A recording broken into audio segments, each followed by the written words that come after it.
श्रीलंका के बाद अब मिस्र भी आया आर्थिक मंदी की चपेट में। कभी हुआ करता था खाड़ी देशों का राजा, आज झेल रहा आर्थिक तंगी की मार। पुराने मित्र कंट्रीज ने भी छोड़ा साथ, भारत ने बढ़ाया मदद का हाथ। सऊदी अरब और यूएई जैसी कंट्रीज ने खींचे अपने कदम पीछे। इंडिया ने किया मेहमान बनकर सम्मान, 26 जनवरी के फंक्शन में बनाया चीफ गेस्ट। तो आइए जानते हैं मिस्र के दिनों दिन बिगड़ते हुए हालातों और इस आर्थिक मंदी के पीछे की वजहों को।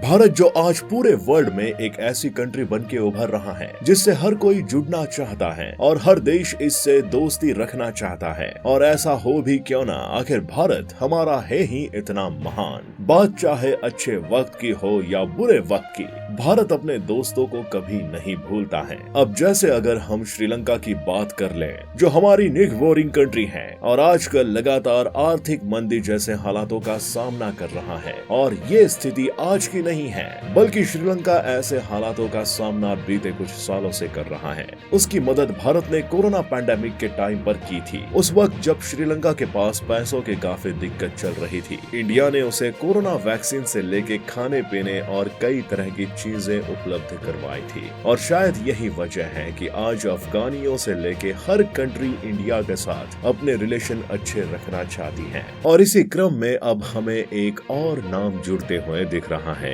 जी हाँ, दरअसल ये नया नाम है मिस्र देश का, जो आजकल आर्थिक मंदी का सामना कर रहा है। और उसकी इस मुश्किल घड़ी में एक बार फिर इंडिया ने अपना बड़ा दिल दिखाते हुए आगे बढ़कर मदद का हाथ बढ़ाया है। तभी तो हमारे इंडिया में 26 जनवरी के राष्ट्रीय पर्व पर मिस्र के president Abdul Fattah L CC को चीफ गेस्ट के तौर पर बुलाया गया। हालांकि मिस्र की इस हालत के बाद से सऊदी अरब, कुवैत, यूनाइटेड अरब अमीरात जैसी कई बड़ी कंट्रीज इससे पल्ला झाड़ते हुए दिख रहे हैं, जिसके बाद से मिस्र खुद को अकेला महसूस कर रहा था। और इसके इस हालत के पीछे का जिम्मेदार कहीं न कहीं रूस और यूक्रेन का युद्ध भी है, क्योंकि मिस्र दोनों देशों का सबसे बड़ा गेहूं आयातक है। और ऐसे में दोनों देशों के बीच छिड़े युद्ध की वजह से मिस्र में गेहूं की किल्लत हो गई है और गेहूं के रेट इंटरनेशनल मार्केट में उम्मीद से भी कहीं ज्यादा पहुंच गए। और ऐसे मुश्किल की घड़ी में इंडिया ने मिस्र को संभाला और कम रेट पर कई टन गेहूं उपलब्ध करवाए। अगर हम एक रिपोर्ट की माने तो दोनों देशों के बीच में साल 2022 में 10 लाख टन गेहूं सप्लाई को लेकर बात हुई थी,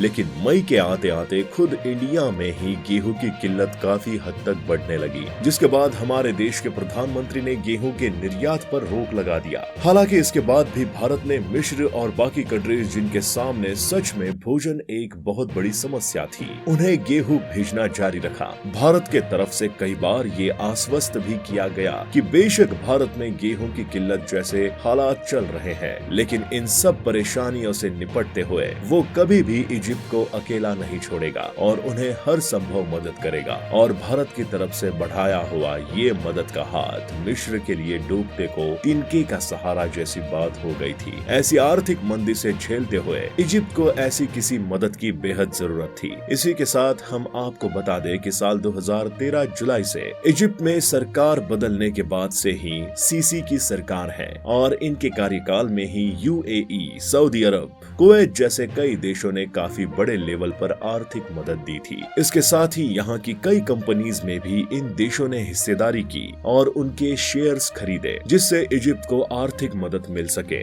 लेकिन इतनी मदद के बाद भी मिस्र सरकार की खराब नीतियों की वजह से यहाँ की आर्थिक स्थिति बिगड़ती गई। अगर हम कुछ रिपोर्ट्स की माने तो अब ये देश इजिप्ट से सीसी को हटाने की मांग कर रहे हैं और इसके लिए वो वहाँ की सेना पर लगातार दबाव भी बढ़ा रहे हैं। लेकिन ऐसे मुश्किल के हालात में भारत के द्वारा दिखाए गए इस गेस्चर की लोग काफी तारीफ भी कर रहे हैं। बाकी आगे इजिप्ट की आर्थिक स्थिति कैसी होगी ये तो आने वाला वक्त ही बताएगा। तो फिलहाल आपका मिस्र की बिगड़ती आर्थिक स्थिति को लेकर क्या कहना है, हमें कमेंट करके बताएं। अगर आपको वीडियो पसंद आया हो तो इसे लाइक करें और अपने दोस्तों और रिश्तेदारों के साथ शेयर भी करें।